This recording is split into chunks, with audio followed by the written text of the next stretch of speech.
It's time to check the budget and chat about 10 comic books that you can bring home with just a $50 budget.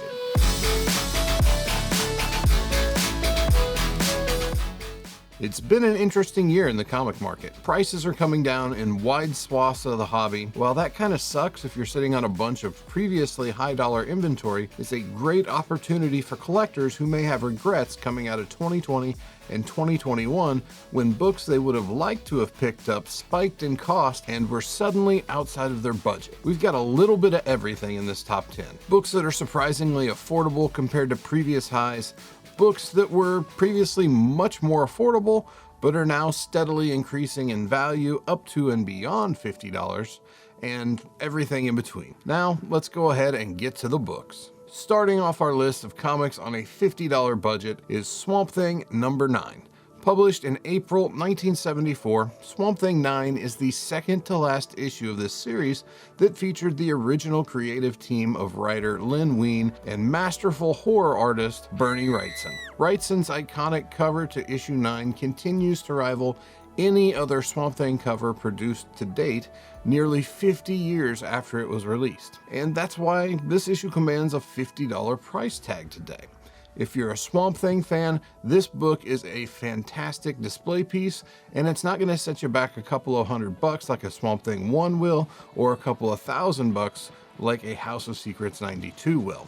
Better yet, this cover is, in my opinion, better than either of those two more expensive options. Our number 9 book is Vision and the Scarlet Witch number 12. Published in September 1986 and concluding the 12-issue miniseries, Vision and the Scarlet Witch 12 has climbed out of the discount bins due to containing the first appearance of the couple's twin sons Tommy and Billy, who would later go on to become Speed and Wiccan respectively. With signs pointing to the MCU building out a Young Avengers team, several issues of importance relating to this younger generation of characters have begun to increase in both demand and value. This issue was written by Steve Englehart with a Richard Howell cover and interior art. Selling for upwards of $50, with a little bit of luck, you may still be able to find underpriced copies of this book in a dusty corner of a comic shop or an antique store near you. 80s and 90s nostalgia are all the rage right now. Kate Bush and Metallica have been tearing up the charts,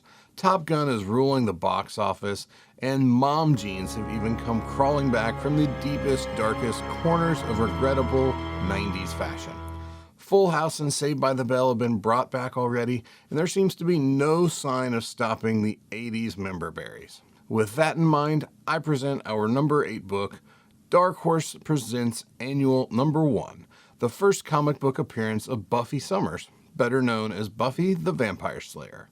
Published in September 1998, DHP Annual Number 1 features a Mike Mignola Hellboy cover and consists of multiple short stories featuring a variety of Dark Horse's stable of characters. The Buffy story was written by Jen Van Meter and was drawn by Luke Ross.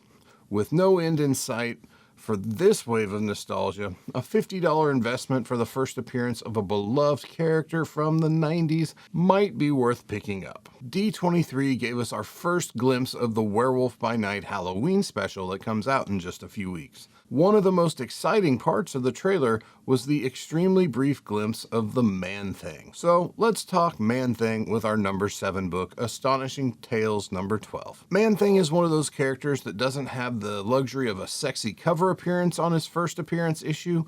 In fact, Man-Thing's first appearance isn't even in a comic book, but rather in the first issue of the Savage Tales magazine. It wasn't until Man-Thing's third overall appearance in Astonishing Tales 13 that he actually even made the cover of a comic book, but we're not here to talk about that issue. Astonishing Tales 12 is the second overall appearance, first comic book appearance, and origin of Man-Thing. In addition to that, Bobby Morse, who would later go on to become Mockingbird, makes her first cover appearance, and you actually learn her full name there in this issue as well. Astonishing Tales 12 was published in June 1972 and features a stacked creative roster. The story was written by Roy Thomas and Len Wein, with John Buscema providing the cover art and a portion of the interior art, along with Neil Adams and a few alterations by John Romita Sr. Astonishing Tales 12 is holding steady right around the $50 price point for now, but it could see a boost in price if collectors start seeking out early Man-Thing appearances and demand increases. Our number 6 book comes from the early days of the New 52, when DC rebooted its entire line of comics and hit the reset button on over 70 years of continuity. Coming in at number 6 is Batman number 6, the first full appearance of the Court of Owls. After the debut of the Court's assassin Talon in issue number 2, along with a pair of cameo appearances in issues 3 and 4, the full Court is revealed in issue number 6. Batman was really the high point of the New 52 for me, and the Court of Owls arc was a great read. Batman 6 was published in April 2012 and was from the fantastic creative team of Scott Snyder and Greg Capullo. Coming in at just under our $50 budget at $45. If this one piques your interest, make sure you pick up a copy of the trade paperback to read as well. The story is a good one. Another D23 reveal revolved around the upcoming Captain America New World Order. While there was plenty of new news, mainly about the film's villain, the leader, the market has seemingly forgotten about our number 5 book, Captain America 25. That's right, the first appearance of Sam Wilson as Captain America is just a $50 book right now. Published in December 2014, the cover for this issue was drawn by Stuart Immonen, who also handled the interior pencils along with Carlos Pacheco, while Rick Remender gets the writing credit. If you look at CGC 9.8 copies, this book was regularly selling for more than $600 in early 2021, around the time that Falcon and the Winter Soldier hit Disney+. How's it faring today? No copy is sold for more than $255 in all of 2022, and there are even multiple sales right around the $100 mark for the star of the upcoming movie. That's crazy. I don't think anyone is going to retire off of this book, but if you missed the boat previously, now may be the time to rectify that. Did I mention 90s nostalgia already? Well, we're going to double dip with our number 4 book, Mighty Morphin Power Rangers number 1. Published by Hamilton Comics in December 1994, this is the first regular comic book appearance of the Mighty Morphin Power Rangers. The team made their first overall comic appearance in a June 1994 promotional mini-comic that was included with Fruit of the Loom underwear, and prior to that, they had been featured in the fanzine Sentai's second issue, which was published in April 1994. While the Power Rangers' true first appearance isn't in this issue, there are plenty of first appearances to go around, specifically those of Lord Zed and Goldar. Mighty Morphin Power Rangers number 1 has a Brett Blevins cover with a story from Don Markstein and interior art from Gray Morrow. Recent sales are all over the place with this one, with some deals showing up in recent weeks and months, along with some sales for a bit more than the expected $50 price range. But if you grew up around the same time I did, this is a book that will be right at home in your collection,